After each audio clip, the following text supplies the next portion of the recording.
ஐயா வணக்கம் ஐயா. வணக்கம் ஐயா, இன்னைக்கு ஒரு சுவாரஸ்யமான ஒரு கண்டனம் ஐயா. இரண்டாம் திருமணம் யாருக்கு? திருமணம் மரம் பார்த்துட்டு இருக்கிறாங்க. ஒரு ஜாதகம் எடுத்து பார்க்கும்போது, தம்பி உனக்கு ரெண்டாம் திருமணம் நடக்கக்கூடியது, முதல் திருமணம் தாக்கு பிடிக்க முடியாது அப்படின்னு சொல்றாங்க. அது வந்து ரெண்டாம் திருமணம் யாருக்கு அப்படிங்கிறது எப்படி பாக்குறீங்க?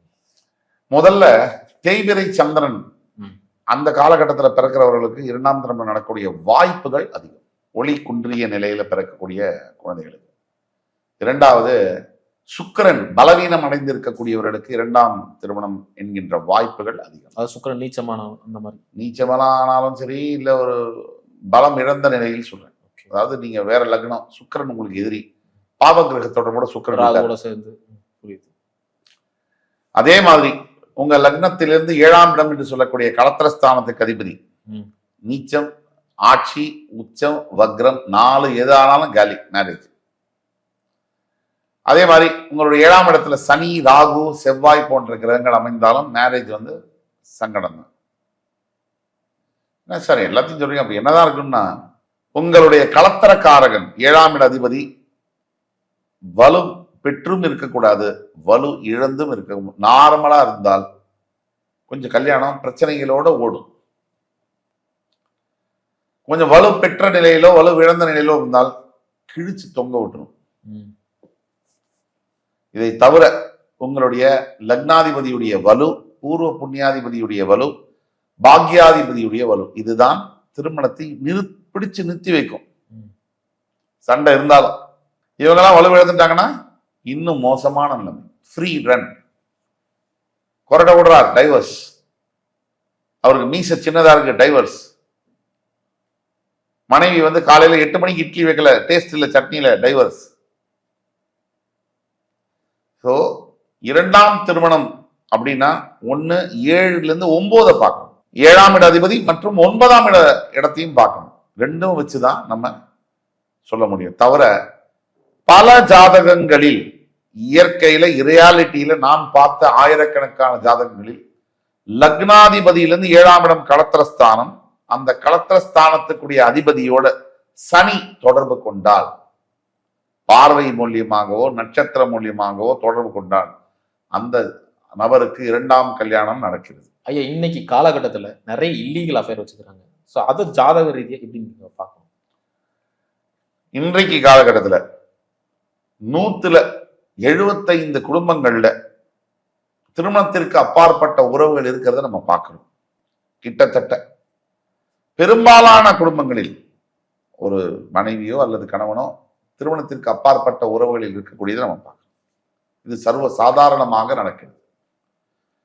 இதற்கு பெரும் காரணம் தொழில்நுட்ப வளர்ச்சின்னு சொல்லணும். வாட்ஸ்அப் இருக்கு, ஹலோ, ஹாய், அங்கிருந்து can we meet for a coffee, அப்படியே தொடங்குது. அங்கிருந்து தொடங்குறது, அது நட்பு காதலாகி, காதல் உறவாகி, உறவு கள்ளக்காதலாகி, அப்படியே வந்து திருமணம் குடும்பங்களை நாசம் செய்கிறது, துவம்சம் செய்கிறது. அந்த குழந்தைகளை நடுத்தெருவில் நிறுத்துகிறது. எந்த ஒரு பாவமும் செய்யாத குழந்தைகளை நடுத்தெருவில் நிறுத்துகிறது. கேட்ட உடனே மனைவியோ கணவனோ, எனக்குன்னு ஒரு வாழ்க்கை இல்லையா? அப்ப எனக்கு ஆசாபாசம் எல்லாம் இல்லையா? இந்த கணவரோட நான் எப்படி வாழ்றது? இந்த மனைவியோட நான் எப்படி வாழ்றது? இருக்குமா? உங்களுக்கு மட்டும் இல்ல, எல்லாருக்கும் ஆசாபாசம் இருக்கு, நியாயம்தான். அது குழந்தை பெத்துக்கிறதுக்கு முன்னாடி யோசிக்கணும். குழந்தைய ஒரு என்னை பொறுத்த மட்டில் husband and wife can divorce, father and mother cannot divorce. குழந்தைய பெத்தாச்சுனாலே நீங்க மினிமம் 25 வருஷ ப்ராஜெக்ட். அது உனக்கு கணவனை பிடிச்சிருக்கோ பிடிக்கலையோ நீ பிரிஞ்சிரு, டைவர்ஸ் ஆகாது. உடனே எதிர்ப்பு கிளம்பும், அவன் கமெண்ட்ஸ்ல இப்படி பண்ணார் அப்படின்னு சொன்னாரு. இது பெண்களுக்கு மட்டும் சொல்ல, முக்கியமா ஆண்களுக்கும் சொல்றேன்.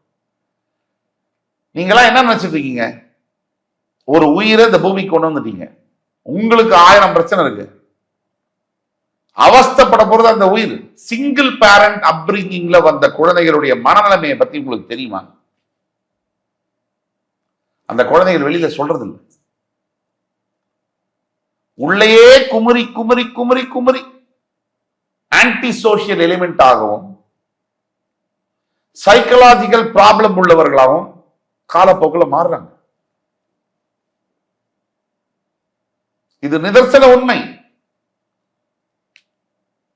ஆக உங்களுக்கு பொண்டாட்டிய பிடிக்கல, புருஷனை பிடிக்கல, போய் பக்கத்துல வீடு எடுத்துருங்க. குழந்தைகளுக்கான கடமைகளை மறக்காதீர்கள். பிரிஞ்சிருங்க, செப்பரேட்டா இருங்க. குழந்தைகளுக்கு தாயாக தந்தையாக நீங்கள் செய்யதை மறந்தீங்கன்னா நீங்க மனிதனே இல்லை. குழந்தைதான் ஃபர்ஸ்ட், அப்புறம் தான் எல்லாமே. எந்த பாவமும் தெரியாமல், எந்த தவறும் செய்யாமல் இந்த பூமிக்கு உங்களால் கொண்டு வரப்பட்டவர்கள்.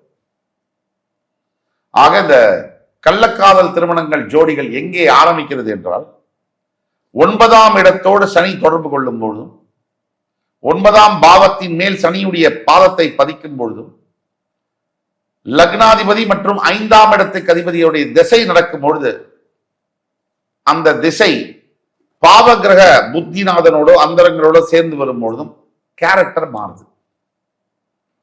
எனக்கு தெரிஞ்ச சமீப காலத்துல ஒரு ஜாதகத்தை சொல்றேன், சொந்த அனுபவத்துல.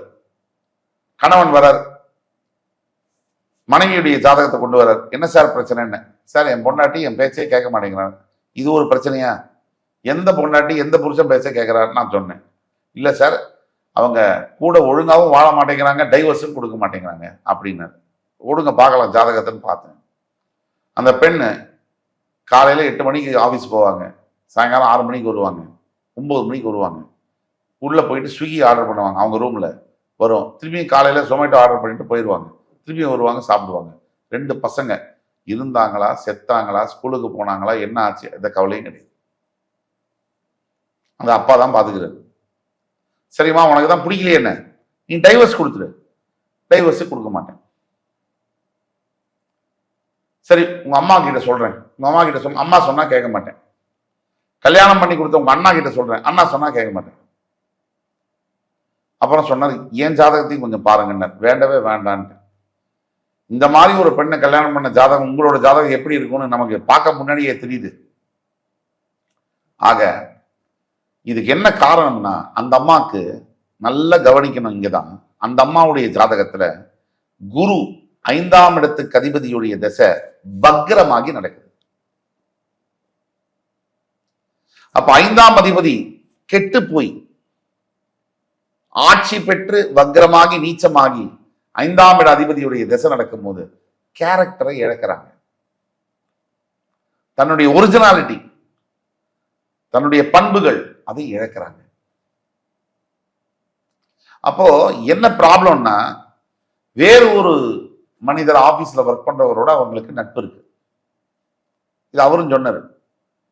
அதன் அடிப்படையில நான் சொன்ன பிறகு ஓபன் பண்ணாரு, இந்த மாதிரி பிரச்சனைகள் நடக்குது. நான் சொன்னேன், சார் வேற ஏதாவது அவங்களுக்கு ஃப்ரெண்ட்ஷிப் மாதிரி இருக்கான்னு கேட்டேன். சார் ஆமா சார், அழுதாரு. ஆக என்ன பிரச்சனைன்னா, 5ஆம் இடம் என்பது உங்களுடைய கேரக்டர், உங்களுடைய நடத்தையை கூறுகின்ற இடம், பண்பு. அது கெட்டு போயிருந்ததுன்னா கண்டிப்பா உங்களுக்கு 2ஆம் திருமணம் மற்றும் கள்ளக்காதல் போன்றவைகள் வரும். சிறப்புங்கய்யா, ரொம்ப அற்புதமா சொன்னீங்க. மீண்டும் அடுத்த காலம் சந்திக்கலாம். வணக்கம்.